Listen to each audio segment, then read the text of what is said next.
Hundreds more cancer patients will now get the help they need. We reveal the new drugs funded by Pharmac.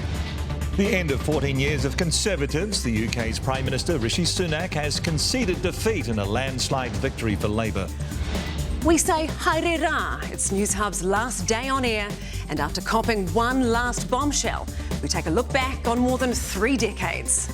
And the new All Blacks captain is known as Dog Roll, and he'll be hoping he's not looking like Dog Tucker after the first test.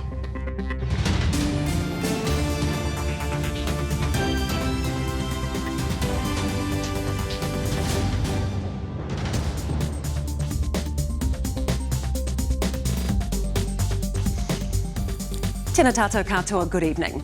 Hundreds of cancer patients could be set to benefit from the first drugs funded out of the government's recent boost for Pharmac. The drug buying agency has announced that pending consultation, Keytruda will be the first drug funded from October 1st.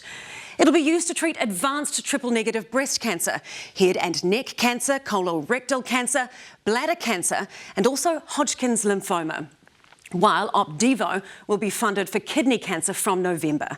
Here's our political editor, Jenna Lynch, with the story. Jill Ripley has a lot to live for: her love of music, her love of her wee ones, Joseph and Sammy. Come on, Sammy. So when she thinks about her triple-negative breast cancer diagnosis, she likes to remain positive. Taking it each day as it comes, really. Jill was diagnosed a year ago. She began chemo last August, had surgery in January, and her oncologist recommended Keytruda. It was unfunded and cost $100,000. When she first told me how much it was kind of like, oh, there's no way that I'll be able to afford that. That's, it's a kind of life-changing sum of money. Today, Pharmac announced it was opening consultation on funding Keytruda for triple-negative breast cancer, but only for those with advanced cancer. As Jill has early stage, it won't be funded for her. She's been able to fund it with the help of family. Glad I did it. I can look back, and whatever happens in future, I'll know that I did everything that I could, because I think, that's the biggest thing. You've got to know that you've done everything. 10 to 15% of breast cancers are triple negative. It's more aggressive and harder to treat. The Breast Cancer Foundation has been campaigning for Keytruda to be funded for years. Today's announcement is due to the government's recent Pharmac funding boost. But even I'm a little bit surprised they've managed to do it this quickly. It's very impressive, and it speaks of good things to come. The breast cancer application is expected to help 30 women in the first year. Breast Cancer Aotearoa Coalition Chair Libby Burgess is delighted. Yeah, overjoyed. It is a fantastic announcement for women with advanced triple-negative breast cancer. But it's just the beginning of what's needed. It's great to have it funded for the advanced stage of the disease. It really should be funded for the early stage as well. We know that will stop the cancer coming back. Patient advocate Malcolm Mulholland says this is evidence of what can happen if Pharmac is sufficiently funded. This is the first drug to treat bowel cancer in over 22 years. It's massive. Chris Wakeman is a colorectal surgeon and has concern about capacity of the system to administer the new meds. Do we have the beds or the chairs to administer these drugs? Do we have the nurses? I think is questionable. The government's about to learn funding drugs is just the first step.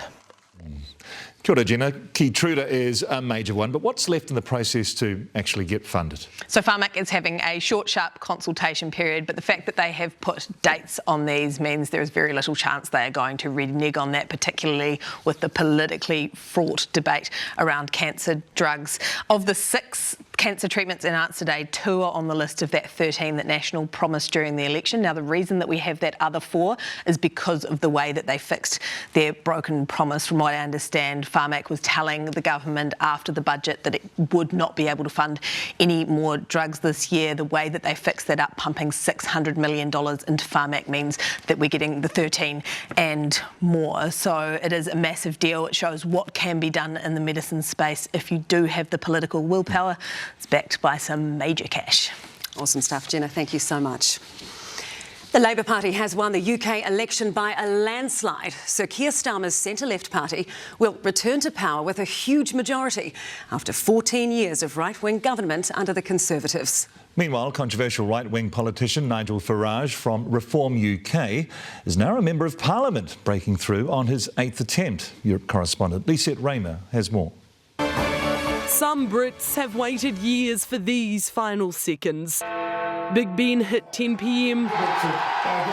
and the countdown to change was complete. Oh my God. Commentators were speechless and breathless. A Labour landslide. And the public sigh of relief quickly morphed into song. Tories out! Tories out! The tectonic plates of British politics shifting after 14 years of turbulence and turmoil, defined by Brexit and COVID, but ultimately the Conservatives. The exit poll is just like amazing. I mean, 14 years of Tory chaos and we are finally out of it, and we are out of it with a huge bang. In the last 8 years, there have been 5 UK Prime Ministers. The revolving door of number 10 welcoming and farewelling blooper-prone Prime Ministers. Forgive me. Forgive me.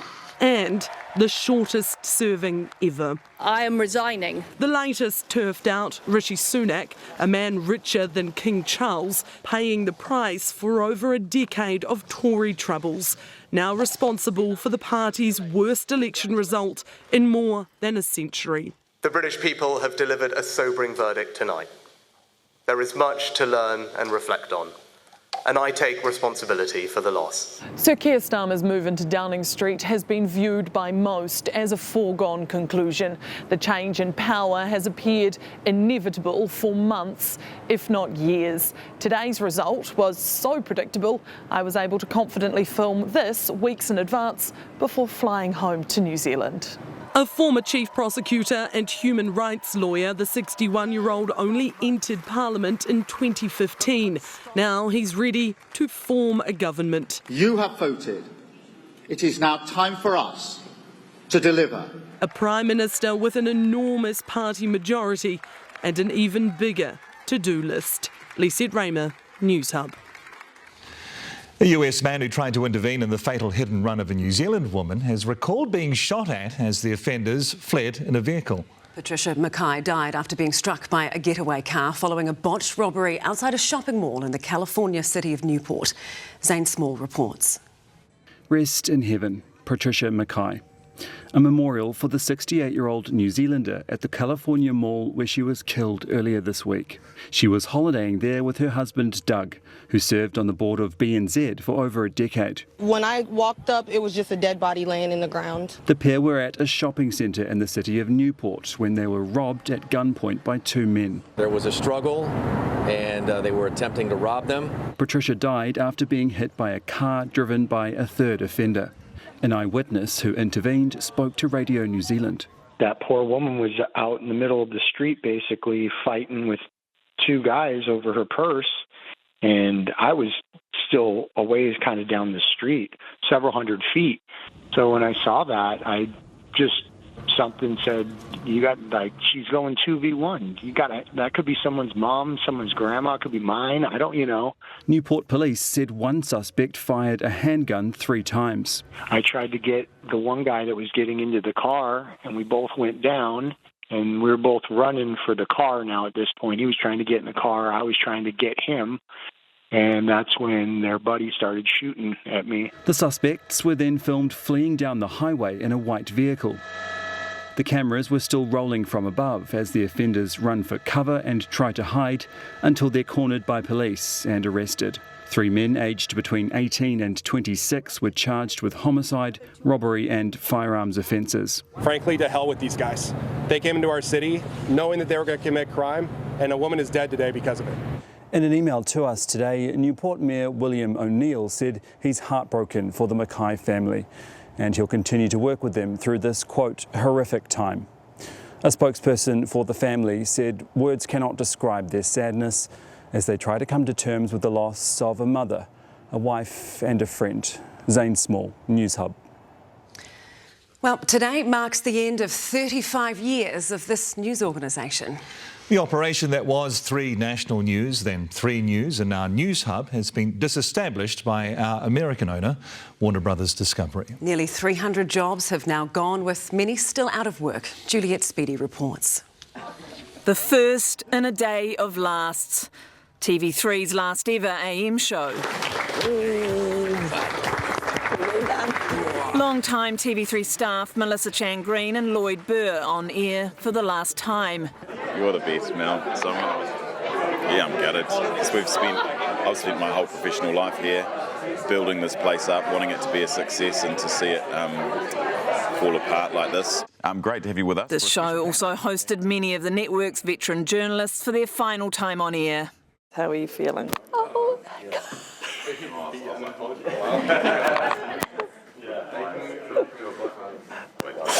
I'm just so grateful, and it's been the best, wildest ride, and I won't regret any of it. I think for me a huge part of it is just being grateful. Like, there's so much history in this place and so many incredible people that have been part of it. One by one, staff arrived at the infamous former cheese factory on Flower Street for their last shift. I've turned up like it's any other ordinary day, except it's just not another ordinary day. When I walked through the doors, I just thought, I've walked in those doors for 21 years. A sad day made worse for Paddy Gower and his team, finding out this morning about a decision from New Zealand On Air. Yeah, we'd been hopeful that Paddy Gower Has Issues would be funded, and some people from here would be working on it. New Zealand On Air has been unable to do that. They're not funding it. Gower, like many here, is still looking for work in what's become a perilous industry in New Zealand. And now 35 years of one of the country's biggest media organisations ends today at 7 p.m. Well, yeah, I know. I'm looking forward to it. I don't know what the lead is at this point, but yeah. Are we the lead? Part of the fun. No. Well, not at this point. I would like to think we'd get something, else other than us. The bureaus in Christchurch and Wellington now packed up. The light's gone out for good, with all staff flying north for the final show. From all of us here at New Zealand to the Newshub whānau, we wish every single one of you the best wishes for the future ahead. I grew up at TV3. I was 19 when I started. I'm 54 now. Christchurch camera operator Waz Armstrong's been with the company full-time since day one. I can't really put it into words how amazing it's been. For a young Māori boy from Taharoa. There are a handful of day oneers still here. And the end of TV careers for many, like Mike McRoberts. 23 years on the job ends tonight. And Sam Hayes, who did shifts as an intern at just 17. My motto today, no tears until 7 o'clock, okay? It's not helping that you're crying too. It's really not helping. The Newshub team have told hundreds of thousands of stories, often in a war of words with politicians. But today, the words were kind. But I frankly think that Newshub has done a better job at night on 6 o'clock news than TV1, this heavily subscribed taxpayer-funded outlet. And I'm sorry to see them go. And I just want to say thanks to all the Newshubbers for all the work that they've done and for the contribution they've made to New Zealand over many, many years, and I wish them all the very best. Just want to wish everyone all the best. One of the saddest days in the history of New Zealand broadcasting. A broadcaster that, in a matter of hours, will be yesterday's news. Well, kia ora, Juliet. We're still today's news. How's Newshub marking the end of this news operation? Well, Mike, they often say news is hard to plan and prepare for, and we certainly didn't plan to be here delivering this news about ourselves. But we have had more than 4 months to prepare for this day, as that is when we got the news of these redundancies and this operation closing down. So there have already been a number of occasions to mark the end of this place, the decades of it and the people that have contributed to it. But tonight, Mike, as you know, the entire company is here at Flower Street watching this final bulletin go to air. And then we will go and have a wee knees up to celebrate what has been an incredible legacy here at New Zealand, here at Newshub, delivering New Zealand's stories, best and worst, and around the world. And Mike, we're all going to miss that a lot. Beautiful, Juliet. Tēnā koe.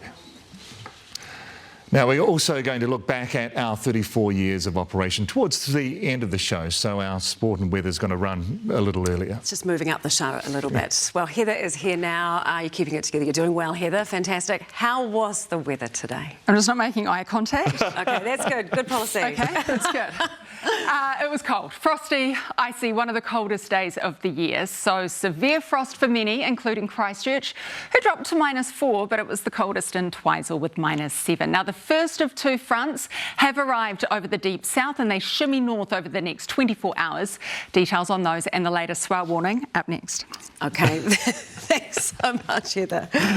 Good strategy. Well, as pressure builds on Joe Biden to pull out of the presidential race, Donald Trump has well and truly put the boot into both Biden and his Vice President, Kamala Harris. The government set targets for mental health, but people working in the sector are needing the services themselves. And we're at GameFest in Wellington, where the next big wave in Kiwi entertainment is being celebrated. Hoki mai anō, welcome back. Police have just released CCTV images of a woman allegedly linked to an assault on an Auckland bus a week ago. They're seeking the public's help to identify the woman, dressed all in black and carrying a suitcase. She boarded a bus on Pakuranga Road on the 28th of June before the assault at about 9:15 a.m. Earlier this week, the 16-year-old victim said he lost his 3 teeth after being hit in the face with a metal pole. His attacker said he'd used racial slurs. Police cannot say if it's a hate-related crime. A police search is underway for a man who has been missing in the Wairarapa since Wednesday. Alexa Cook joins us now live with more on this. Alexa, what more do we know? Well, Sam, the police have been searching all through last night and all through today with land search and rescue and a helicopter. Now, the man who's missing is 57-year-old Ben Fox, and he's from Masterton, but he hasn't been seen since Wednesday morning, although police have found his vehicle at the Mangateri walking track near Carterton and are worried that he's out there in the bush somewhere. So they're searching for anyone with any information to come forward, people that might have seen him perhaps walking on the track or seen him parking his car out there. Now, they're growing increasingly worried about him because he's been outside in freezing conditions now for over 50 hours. And of course, his family are desperately hoping that he'll soon be home safe. Now, Mihi, Alexa, thanks so much. Donald Trump has claimed Joe Biden is quitting the presidential race after his poor performance in last week's debate. Despite calls from major donors to the Democratic Party for Biden to step down, the US president insists he is not dropping out of the race. Speaking mid-golf game, Trump also poked fun at Kamala Harris's competency.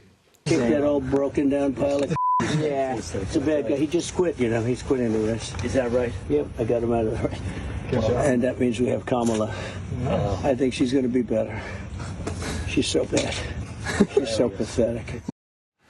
The release of the Trump video comes as Republicans also launched a campaign attacking the Vice President, who has emerged in the polls as a favourite to replace Biden.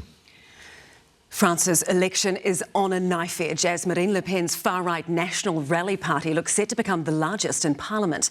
If National Rally fails to secure an absolute majority, Le Pen said she would reach out to other parties. 30,000 police officers will be deployed across the country on Sunday to prevent unrest as the final round of voting gets underway. Newshub can reveal health workers in Southland, including the mental health staff, have been given access to counselling sessions to deal with the stress of a hiring freeze. It comes the day after the government set itself targets to improve mental health services. Political reporter Amelia Wade has the exclusive details. Yesterday, a Prime Ministerial promise to improve the state of our mental health services. As Prime Minister, improving mental health services in New Zealand is a major focus for my government. But right now, the health system is in a hiring freeze on all non-frontline roles. What's happened there is that there's no blanket freeze. What it is that the actual decisions about local hiring has actually been given and devolved back to the local health authority so they can actually tailor it to the regions that they're in, rather than doing that centrally out of Wellington. The process is taking its toll on staff. Newshub's obtained an email from the head of Health NZ's Southern Group Director, Hamish Brown, telling staff to seek support if they need it through provided counselling sessions. We have a fantastic people in our healthcare system, and it's often the system that's let them down, and that's why I want to see, better delivery, better support, better focus of frontline services in our healthcare system. A Southern mental health worker who wanted anonymity called the counselling sessions laughable and said the line that frontline services were not affected by the hiring freeze was a blatant lie. It looks like a lot of gaslighting going on from senior management and ministers saying that there's no frontline cuts. Be really clear, this is a government that is spending more on health than we've ever spent before. We are determined to make sure we have a world-class healthcare system. We know it's complex, we know we've got workforce challenges. In a statement, statement, Health NZ reiterated the pause on hiring did not affect patient-facing roles and said that thousands of clinical staff continued to be hired. Amelia Wade, Newshub. Well, Sporters, next. It's a bit earlier tonight as we've got something special planned for the end of the show. But I have to say, one of the great joys of this news hour for me is introducing the wonderful Andrew Gordy. Wonderful. I'm used to another word starting with W, so I'll take that. Brilliant stuff. Hey, we'll hear from Scott Barrett ahead of his first test as captain of the All Blacks. Plus, we chat one-on-one with Roger Tuivasa-Sheck, who offers a mid-season review on his return to the Warriors. And Sir Andy Murray bids an emotional farewell at the scene of his greatest triumph. In celebration of games in all its forms, Games Festival in Wellington brings together the makers and the fans of what is now one of the country's biggest earners. And saying a final farewell to nearly 35 years of TV3 News, we take a look back at all the biggest moments that we've been through together. As he prepares for his first test in one of the most coveted and scrutinised roles in New Zealand sport, new All Blacks captain Scott Barrett admits he'll be leaning on those around him. While tomorrow night's test against England will be his first in charge of the team, it'll also be his first game in 2 months after injuries limited his involvement during the Super Rugby season. Our rugby reporter Ollie Ritchie has more. Scott Barrett taking a moment to soak it all in. His first All Blacks captain's run in the books. He's gone about his business as usual. He's a quiet leader, but he's making his presence felt as All Blacks captain by not doing it alone. I guess trusting the 22 guys around me that they're going to do the job, and yeah, I've got to do my job as well. Barrett will lead an All Blacks team that's not necessarily new in look, but certainly has a new feel. Scott Robertson has made his mark on the group from day one. Barrett is eager to soak in his first test as captain. But I think that's what I'm reminding myself, is to enjoy the occasion.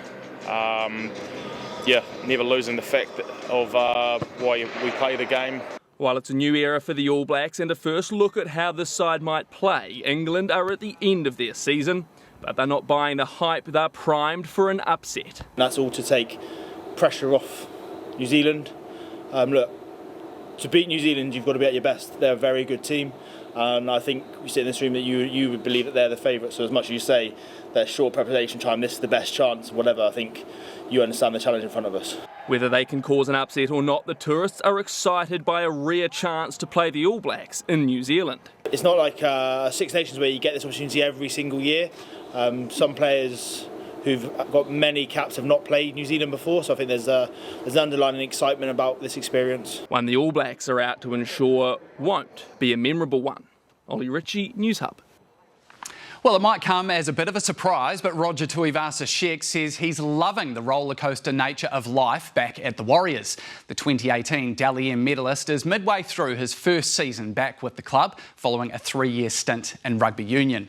Tuivasa-Sheck's been dealing with injuries and the Warriors' indifferent 2024 campaign, but he's keeping a positive mindset about where the club's at and where it's heading. Tia McDougall caught up with him.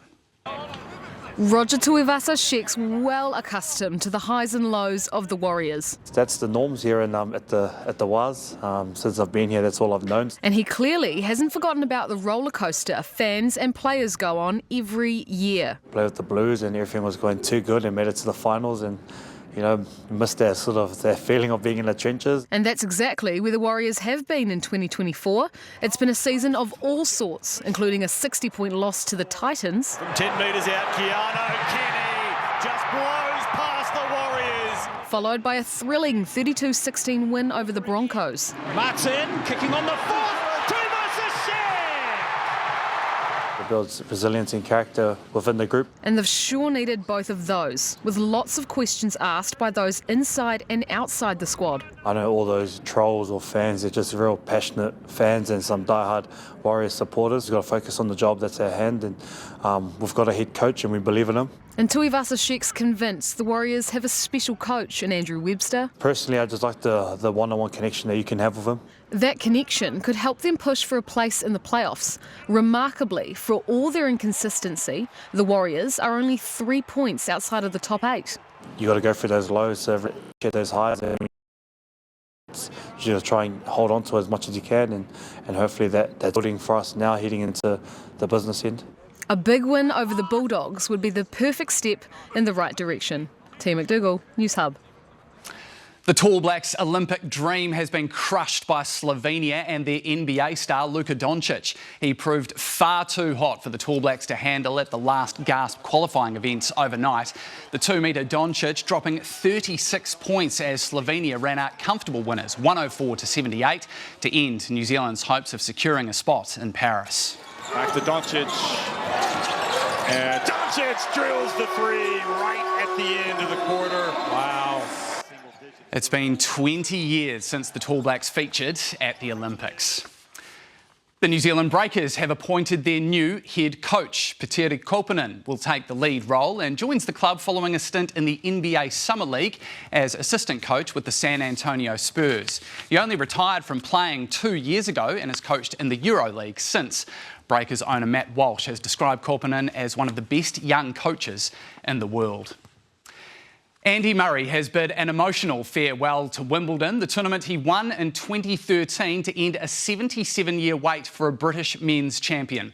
The three-time Grand Slam winner's played his last game on the famed centre court, playing one final grass court doubles game with his brother, Jamie. Alex Chapman reports. As the greats gathered and Wimbledon rose as one, Sir Andy Murray fought back tears.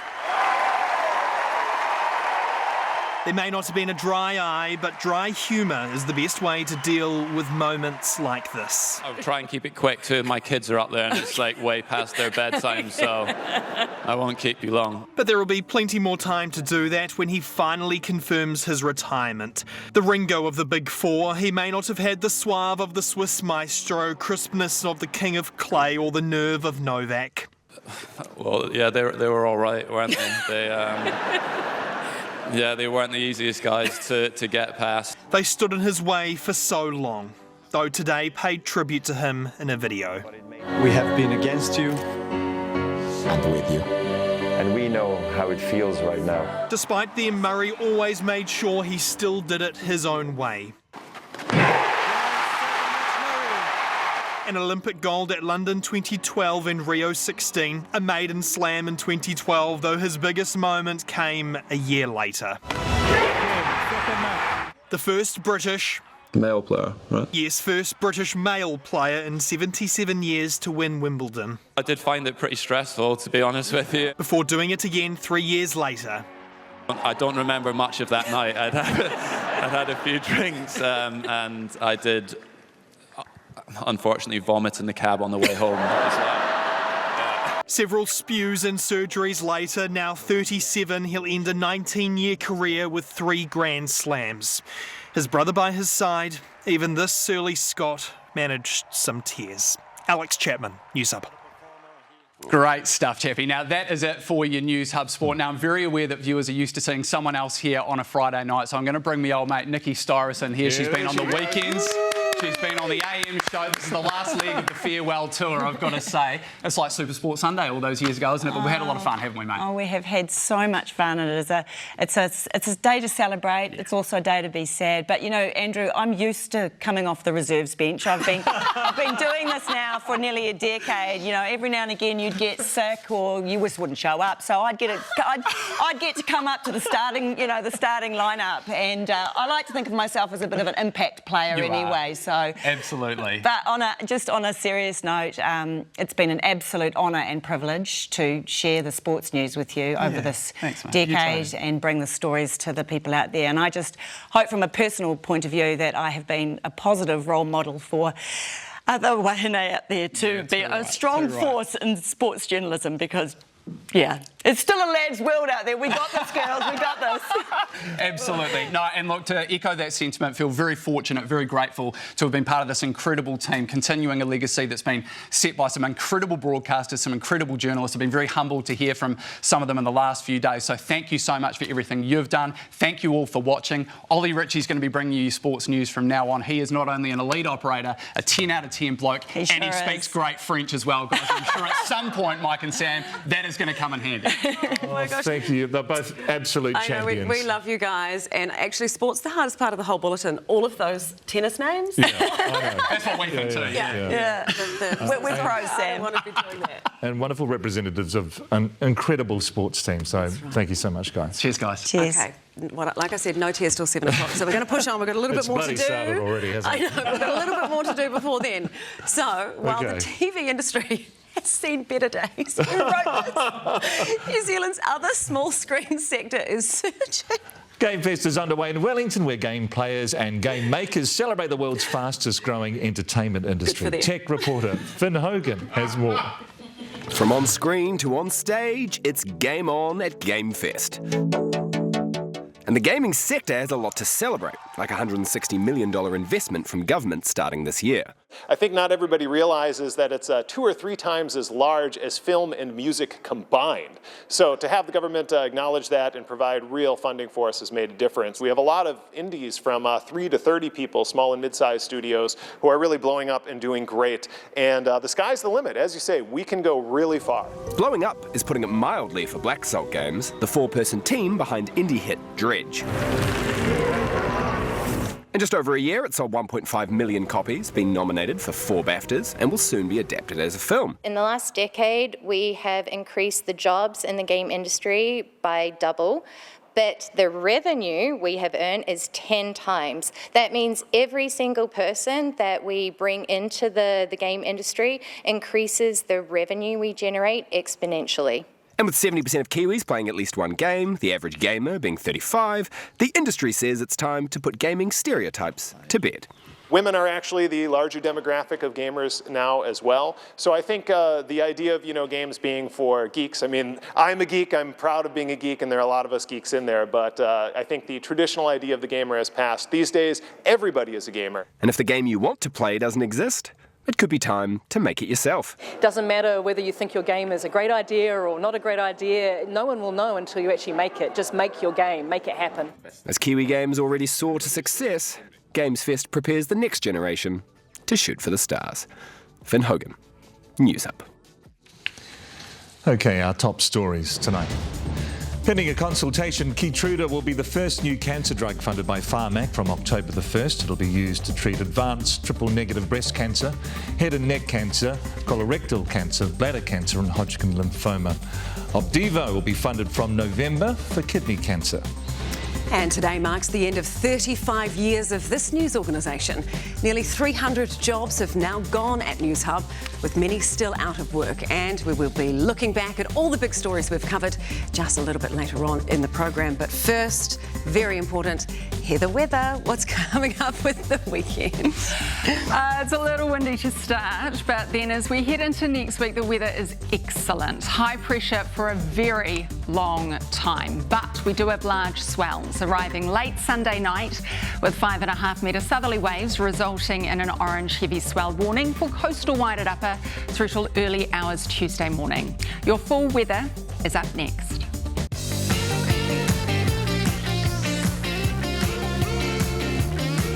Make the switch to a new Swift Hybrid and Newshub Sport. Tomorrow's weather brought to you by nature. Turn it to power by Meridian. No, Maya Arnold, welcome back for the last time. Here is your Newshub weather. Most tomorrow will have a carbon copy of today's weather, but there are those fronts down south and they'll be pushing north tomorrow, weakening in the west as they approach the North Island in the afternoon. Now, ridge then builds back across us behind the front with the school holiday's best friend on its way to visit from the Tasman, a huge high pressure system. But before then, the last of the frontal weather will need to play out over the South Island. So showers in the west tonight with occasional rain in the south spreading north with snow to 900 metres and westerlies turning southerly. Now tomorrow snow to 800 metres first up with the showers spreading north with that front then clearing late afternoon and evening.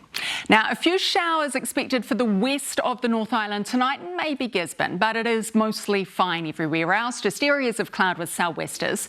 Tomorrow again a few showers in the west and north and also the south, which will spread up the eastern side with the passage of the front. So essentially Bay of Plenty and down through the middle of the island will be fine.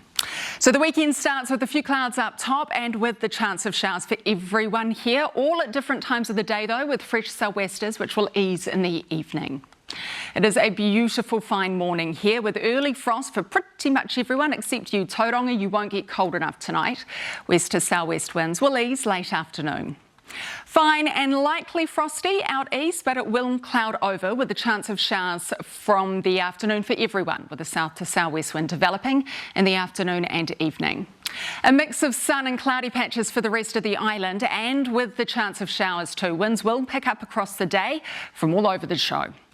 To the south, showers first thing, but they clear early in the morning and then it's fine for most of the day, with cloud then returning tomorrow night.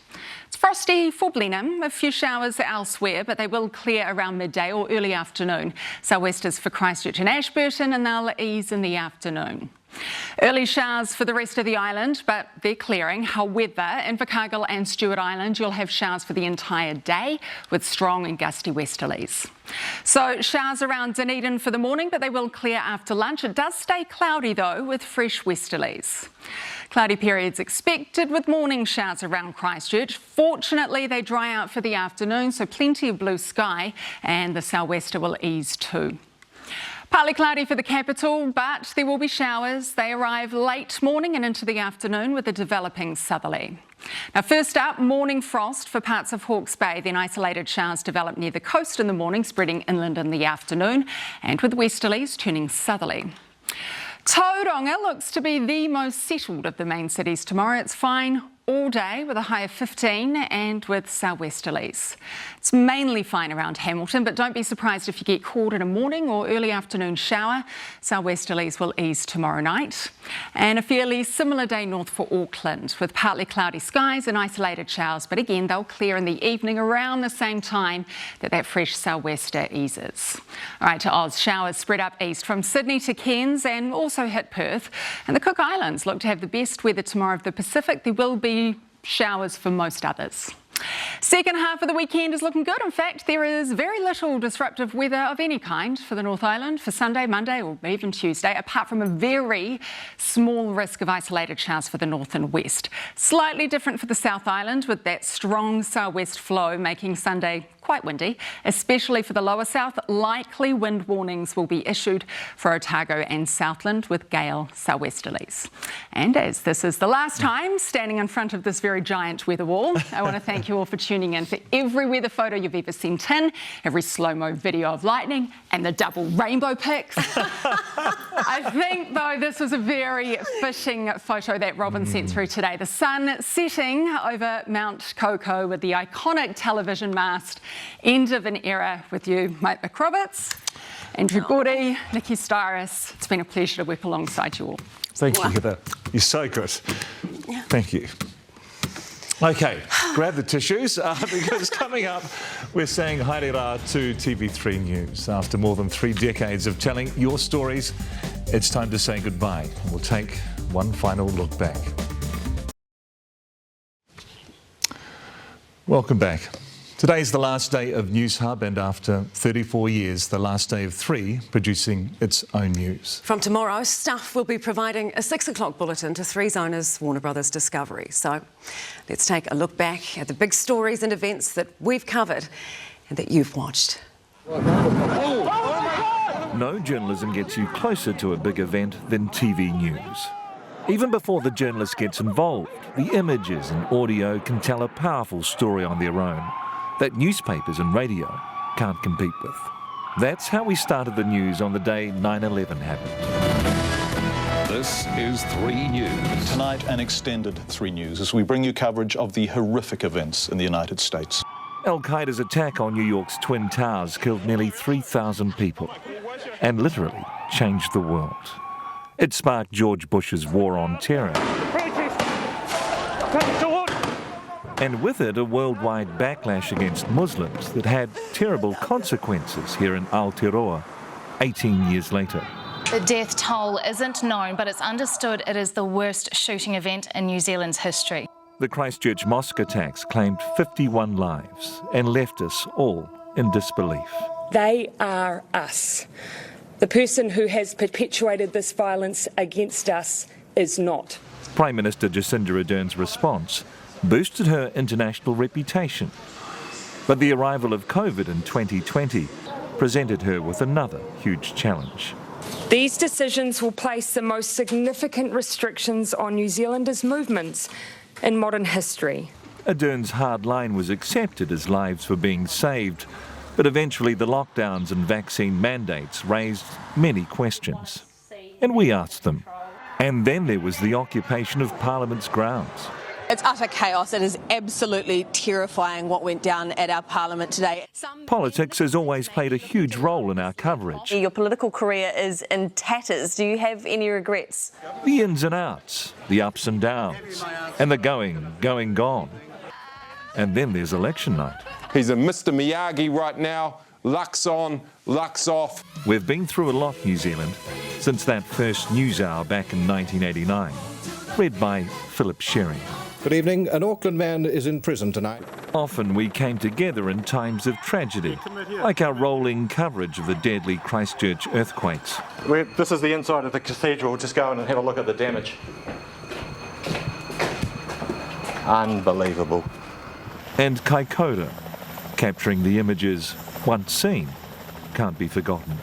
The eruption at Whakaari White Island that claimed 22 lives. People beside themselves with worry and with fear, they left in tears. It is with great sadness that we interrupt our program to tell you that Queen Elizabeth II has passed away. And when Queen Elizabeth's remarkable reign came to an end, we brought you every moment. It's where a grateful London and the world say goodbye. There have been lighter moments too, with the touches of humour from reporters like Bob McNeil, now part of our DNA. Bob McNeil, 3 National News.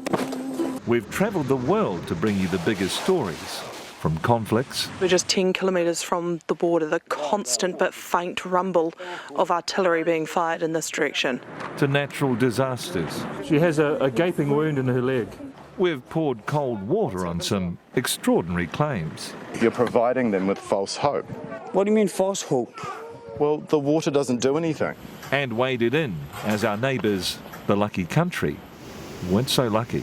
Everyone in Sydney is being asked to stay home tonight because it's becoming too unsafe on the streets. And through devastating tsunamis, typhoons and hurricanes. The wind is so strong, and I have to say, it's actually quite scary, and that's mainly due to things flying around. We've found a way to bring you the news. Today there is no way you can get a car through here. It's absolutely flooded. The only way through the streets is on an airboat. Climate change and weather event stories are now commonplace. But no one was ready for the devastation of Cyclone Gabrielle. What's Cyclone Gabrielle taken from your family? Everything. From first using a simple Māori greeting, Kia ora, good evening. we now regularly use te reo. E ngā mātā wakahuri noa tēnā koutou katoa. And like the language, our coverage has blossomed. How does it make you feel in your manawa? Your heart sings. Well, some of our biggest sports stories have been some of our biggest news stories. The greatest team of World Rugby now has the trophy to prove it. Like winning the Rugby World Cup. How good is this? Yeah, it's pretty crazy, man. Or finally getting back the old mug. Is that moment you've been dreaming of? Carries it around. And we've had some gold medal winning moments reporting on our greatest success. Oh, okay. I just celebrated with the men's pair. And in amongst all that passionate support, we were there and loving it. Up the wires. They're precious. We brought the big screen to the small screen, celebrating our most creative Kiwis. Always wanted to... It's quite heavy. Over the years, there have been changes to our set, to our logo, and to the faces bringing you the news. Kia ora, good evening. A huge police crackdown on boy racers. But in 34 years, we've never missed a bulletin, and we've loved bringing you the news. Thank you, New Zealand.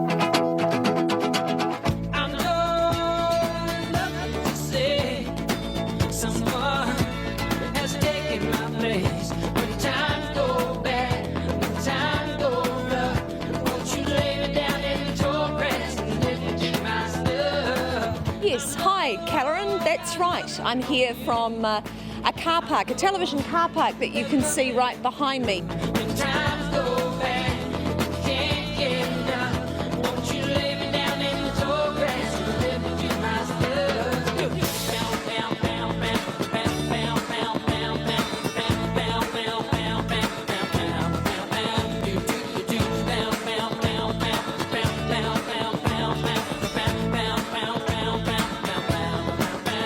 What's your message to the voters? Thank you.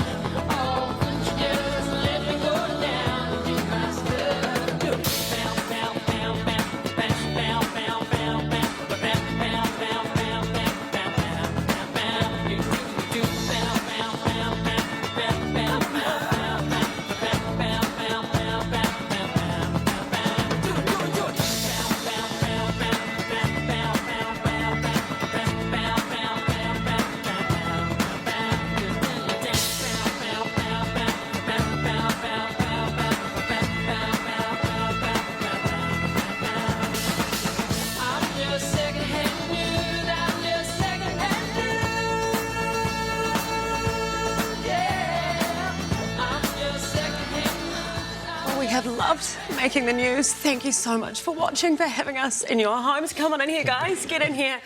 Look, there's a... Quick welfare check. How are we all getting on? You guys okay? Come on. There's a huge team of people that work behind the scenes to make this happen. Thank you. Look, saying goodbye, it's so hard, isn't it? It's so very hard, but I know that we're going to stay friends long after today.